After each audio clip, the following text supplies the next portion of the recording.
Hi everybody, my name is Betha Ondiek here with Blue Mentally Talk series. I hope you're having a fantastic and wonderful morning, evening, afternoon, wherever you're watching from. I am sending so much love, peace, and joy your way.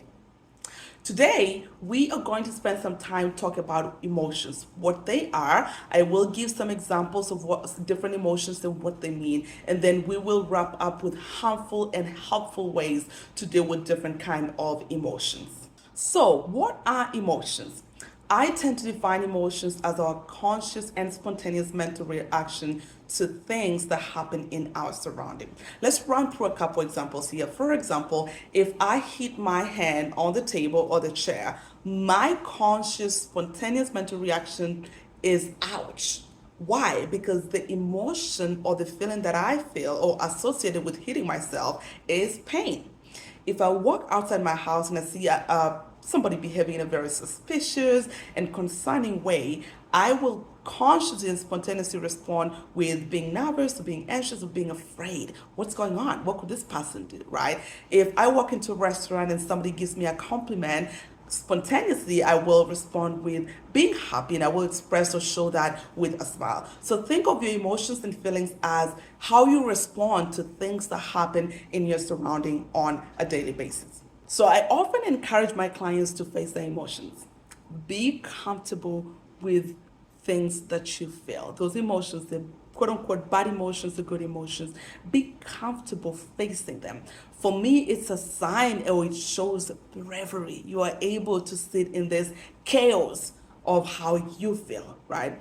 What happens when you face your emotions is very interesting. One thing, you build emotional intelligence, a very powerful tool to have. And number two, you begin to identify skills that you have or that you possess that can help you regulate and become functional when you're struggling with these difficult emotions.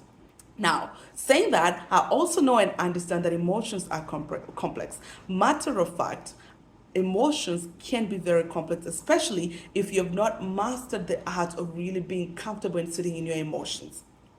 In order for me to break down the complexity of emotions, especially to my younger clients, I tend to use the illustration of an onion. Think of an onion, a round ball, right? But onion has layers. Our emotions have layers. Matter of fact, our emotions oftentimes show up in layers. So the more you peel and peel, there's another emotion after emotion after emotion, and then you end up with an itty bitty small bulb in the middle. That is exactly how you feel. That is the root of what you're feeling, right? So, for example, let's take an angry person. When we see an angry person, what do we see? Their behavior, right? The language they're using, their tone of voice, right? They're loud, they're pacing, right? They're cursing and so on and so forth. That's what we see.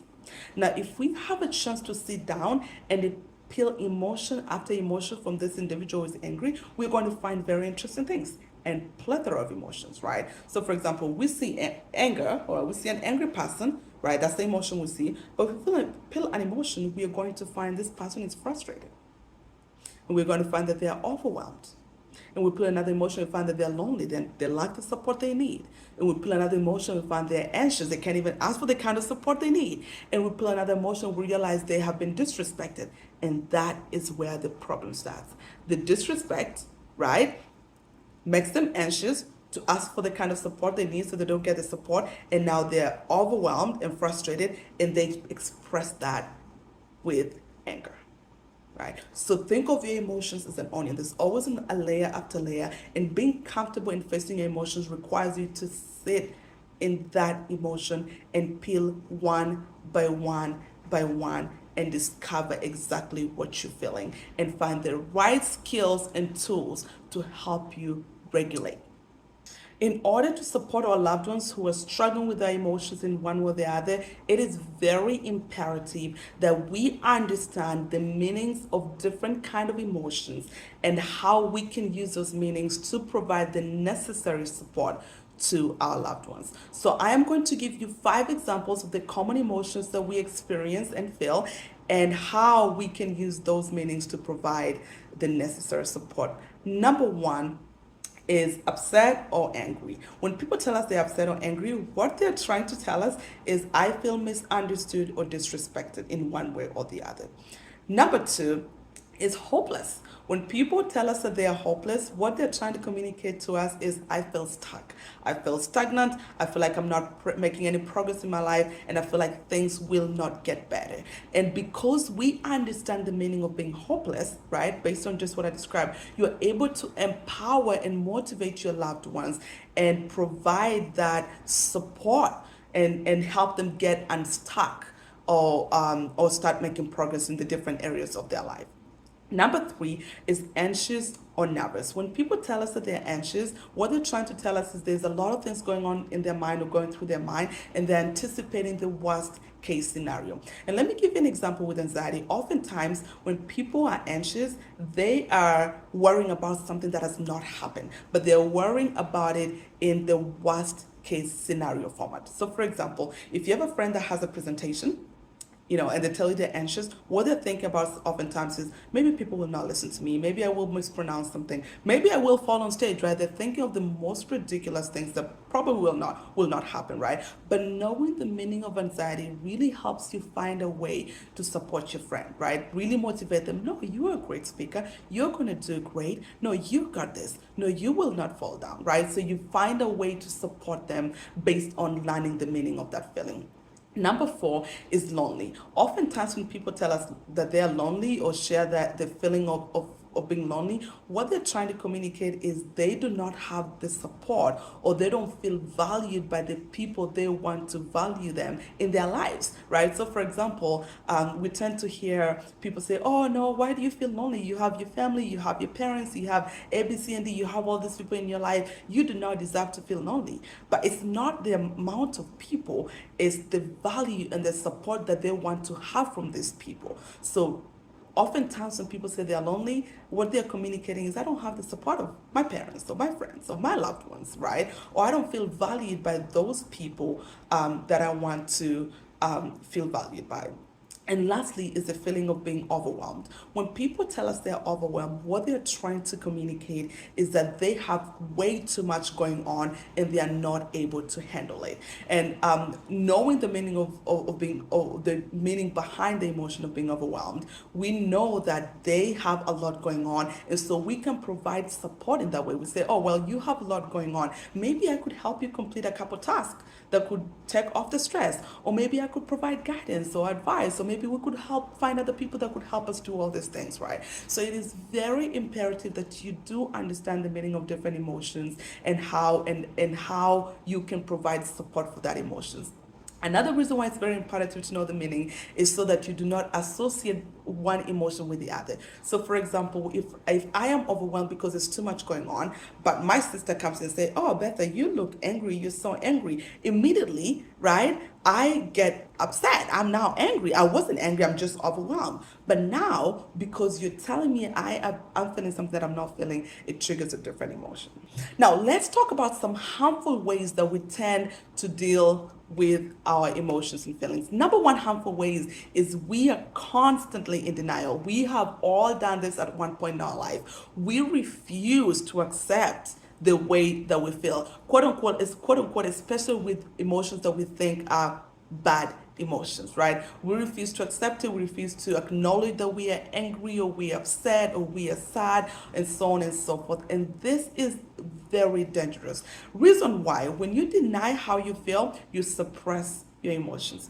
When you suppress your emotions, at some point you are going to have an outburst. And when you have an outburst, it's something you're not able to control until it just, kind of dies by itself. So being in denial is a way that people oftentimes deal with their emotions, but it's one of the very harmful ways because it doesn't allow you to feel the way that you need to feel. The feelings are normal, so you're going to feel it whether it's quote unquote bad or good emotion.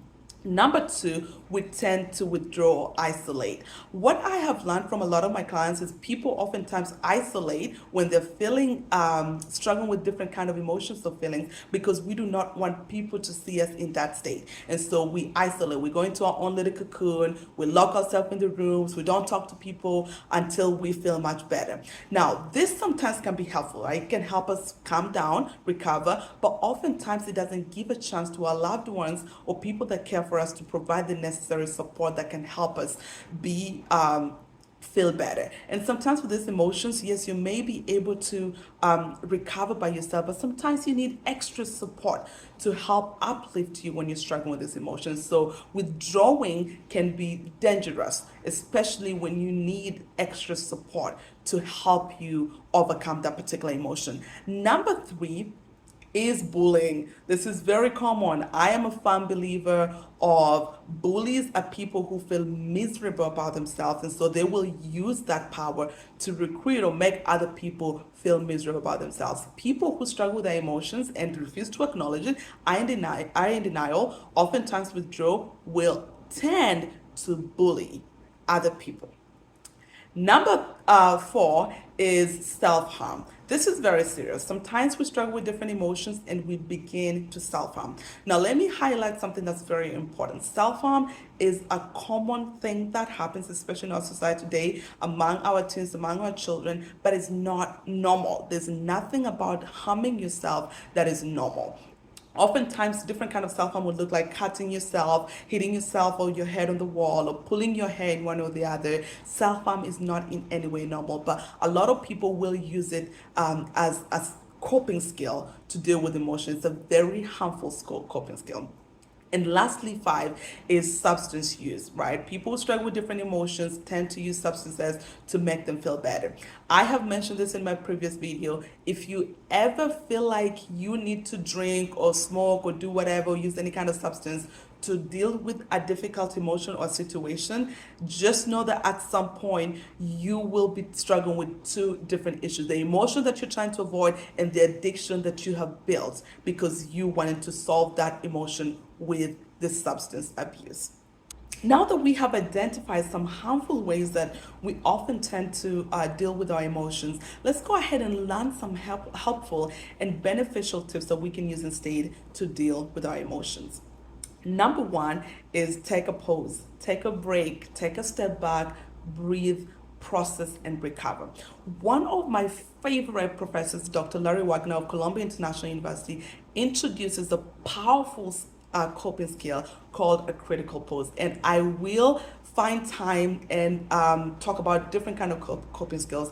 But very briefly, what a critical pause is, for example, in that moment where you're having an argument with your partner or friend or maybe your parent over something, critical pause allows you to take a break, think, process, recover, and then come back and address that conversation. We all know that during arguments, there's always very high emotions, right? Two things that you have to know and highlight about a critical pause is, number one, you've got to communicate that you're taking a pause. Tell the other person that, hey, I am very angry, I am struggling with my emotions right now, and I cannot engage in this conversation, so I need to take a break, right? You've got to communicate. And number two, because you communicated you're taking a break, you've got to reinitiate that conversation less than 24 hours. You've got to come back, right? So one of the very powerful tips to use when it comes to coping with your emotions is always take breaks. You don't feel the need to communicate in anger, right? You can always take a break, feel better, and come back and communicate. Number two is acknowledge how you feel. We all struggle with this. Acknowledge the feeling. Acknowledge there's no good or bad feeling. Acknowledge it. The emotions are emotions. There's no bad or good feeling. They could be more challenging to deal with. Like it's a little bit difficult to deal with sadness or anger or frustration than to deal with happiness, right? But it's not a bad feeling, right? But the first thing is acknowledging how you feel. Yes, I am angry. Yes, I'm not able to talk. Yes, I am sad. Yes, I am frustrated. What happens when you acknowledge a feeling is very powerful, is you allow yourself to understand how you feel. Acknowledging allows you to understand how you feel, and understanding how you feel allows you to incorporate the right coping skills that allows you to deal with those emotions and be regulated and functional when you're struggling with those emotions. Number three is think. And this is one of my favorites. I love to empower my clients to think. I am a firm believer of no matter what is going on, you've got to find how to deal with it because you are capable of dealing with it. So I like to empower my clients to think. When you're struggling with anger, what do you think you can do? What can you do? How can you do it? You're feeling lonely, you're not feeling supported. How can you communicate the kind of support you need?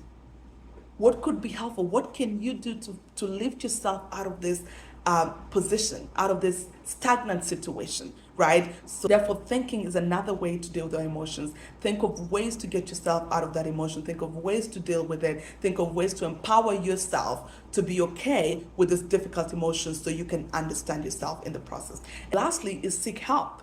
Get the help if you're not able to deal with those emotions, right? So for example, if it's just a conversation, argument with your partner, get the help from your partner. Hey, I am really struggling with my emotions when we argue, when A, B, C, and D happens. Get help from them. They could possibly help because they understand you better. If you are looking for professional help, reach out to a therapist, reach out to a counselor, reach out to somebody that can offer that kind of support. If you're a religious pastor, reach out to your pastor, to your bishop, to your elders, right? Reach out to your parents who can provide the necessary support that you need. But seek help when you feel like you're overwhelmed and struggling and not able to support yourself in one way or the other. Well, I hope this video was very helpful. Until next time, thank you so much. Bye bye.